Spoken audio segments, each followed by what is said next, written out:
And the Democratic Party continues to take more and more money from corporate interests. According to documents reviewed by MapLight in the International Business Times, they have recently received a fresh infusion of cash from these giant corporations. Now, this comes into party coffers as House Democrats faced pressure to break from their party to support Trump administration initiatives that could, of course, benefit these giant corporations. Things like corporate tax cuts and regulatory reform, as in cutting it. Now, a filing last week by the Democratic Democratic Congressional Campaign Committee, the DCCC, shows 4 corporate lobbyists had raised more than $380,000 for the organization, the primary campaign arm for the Democratic House candidates, between January and March. Now, the 3-month figure is nearly 4 times as much as the amount lobbyists raised for the DCCC during the entire 2016 election cycle. That's actually super important. So they're raising more money now than they did before. Well, what changed? Well, first let me give you the numbers. Now, in all, the DCCC reported raising $31 million in the first quarter of 2017. That is an amazing amount of money. Now, this follows the DNC's decision to, of course, end the ban on lobbyist donations. That was put into place by former President Barack Obama. Now, during the election, you guys remember, we reported on this, disgraced chairwoman Debbie Wasserman Schultz. I kind of wanted to say it a little bit like Jimmy Dore for a second there. But that's, I'm not going to do that. Fucking Debbie Wasserman Schultz. She ended the ban. And then later on, during the DNC elections, corporate Democrats, of course, voted to not reinstate the ban despite huge pressure from progressives. Now, the International Business Times notes that although the DCCC never prohibited lobbyist donations, the committee reported only about $100,000 in funds bundled by lobbyists in all of 2015 and 2016.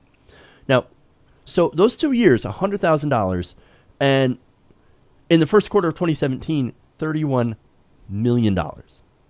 Those are amazing sums. Like, just the differences in the sums of money that we have going into the DNC, the DCCC. And look, it's all coming from corporations. Most of those donations, most of these donors are giant multinational corporations.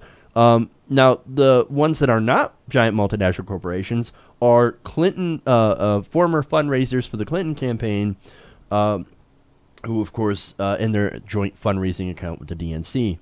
Now, I want to give you an example of a couple of the people here before I get into your opinion on this, Ron. We've got Tony Podesta of the Podesta Group, brother of John Podesta, whose emails got hacked by somebody and released by WikiLeaks. So you have him, Tony Podesta, founder of the Podesta Group, raising $131,000 for the DCCC and donating $5,000 to committee this year.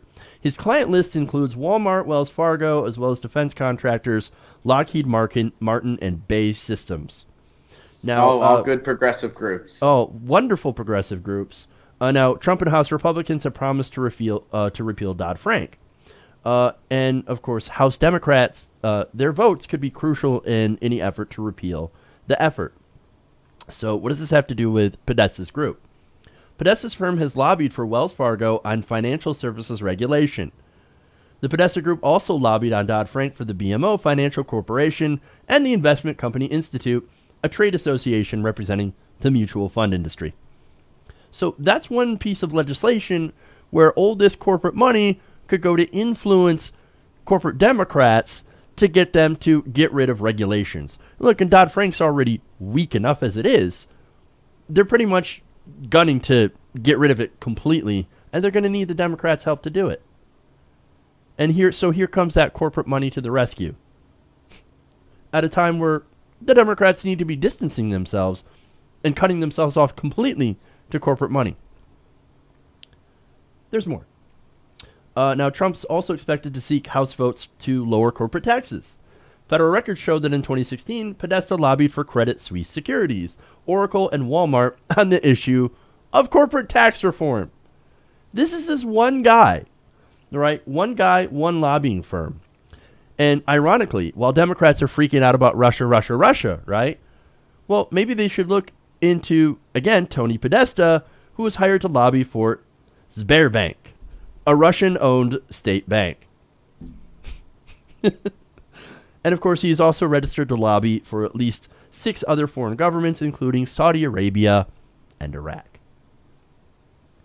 Podesta was one of the biggest bundlers for the Clinton campaign and now for the DCCC. So, look at that. You also have Steve Elmendorf, who raised $55,000 for the DCCC, who leads the lobbying and public relations firm Subject Matter. His firm lobbied on Dodd-Frank, of course, and for clients that include Goldman Sachs, MetLife, and 3 financial industry trade associations. You also have one of Elmendorf's clients, CIT Group, recently giving Steven Mnuchin $11 million upon being appointed as Treasury Secretary to Donald Trump. He's also lobbied for General Electric and on behalf of News Corporation on the issue of corporate tax policy. On and on and on. This is only a couple of these guys, right? There are more examples. You should check out Sirota's piece on the International Business Times. Point is, you got to follow the money, right? And look, if the Democrats keep taking all this money and then vote with the Republicans, well, then you're going to know what really made them do that. It's the money. It's always the money. So I guess the point that I want to get to is the Democrats, it's kind of funny because they're supposed to be the resistance, Ron. Well, what are they resisting if they're taking all this corporate money and helping Trump get his policies passed? What kind of resistance are they? What's that? Progressive change.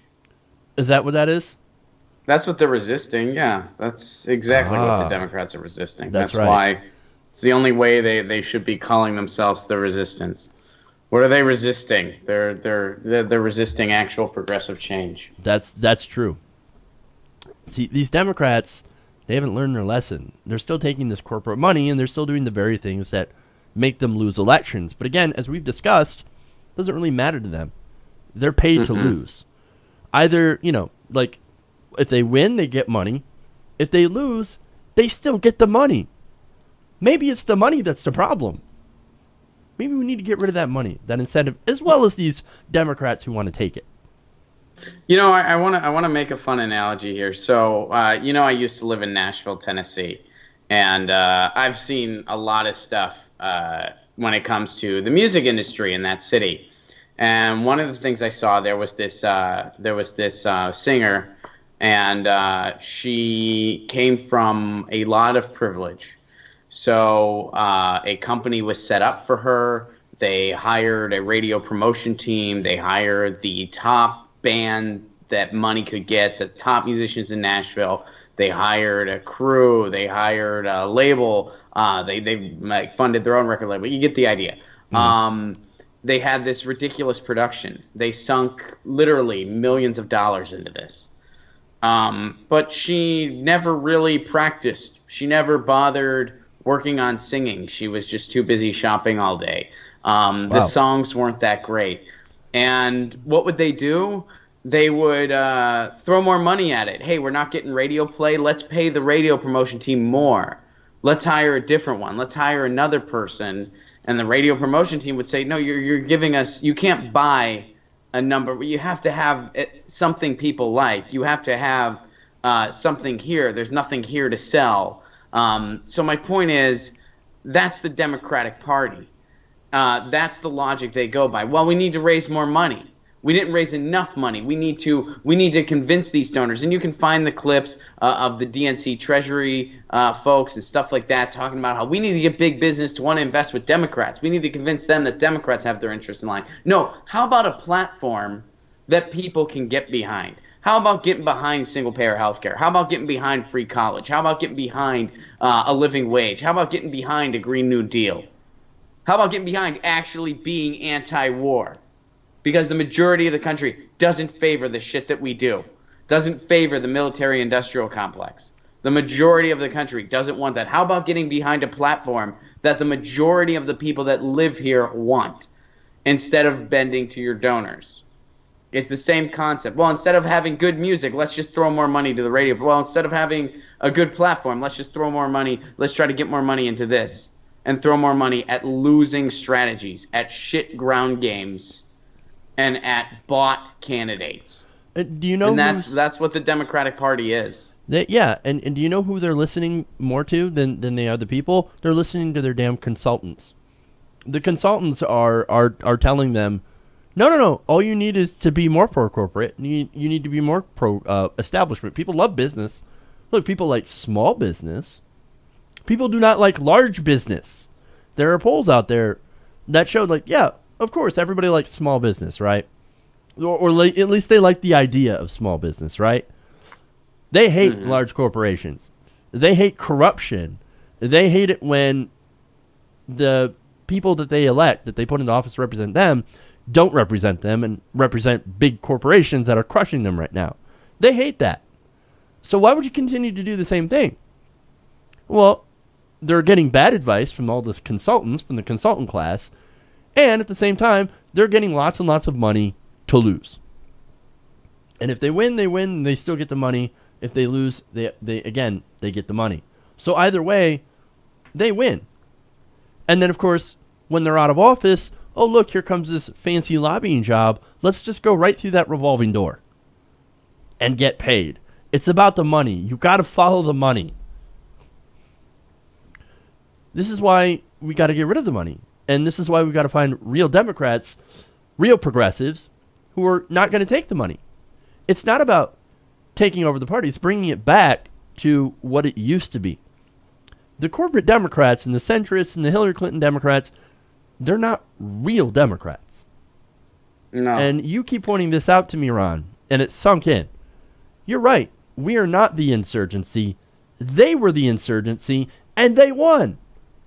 So now it's time we got to fight back as real Democrats, real progressives, to champion the values of FDR, to champion the values of progressive policy, and to push that.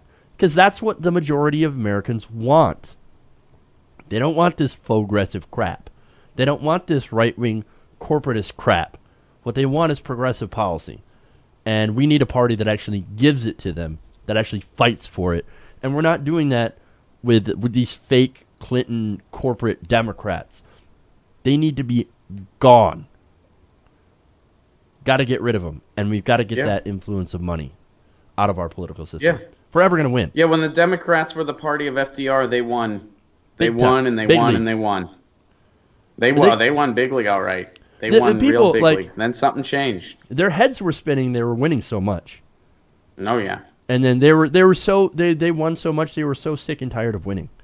And then what happened? Yeah. We got more money. Then neoliberalism happened. #sad. #sad. Hey everybody, thanks for watching this video. If you want to see more like this, please hit the subscribe button below. And if you want to support truly independent progressive media, please consider becoming a patron at patreon.com/TYTNation.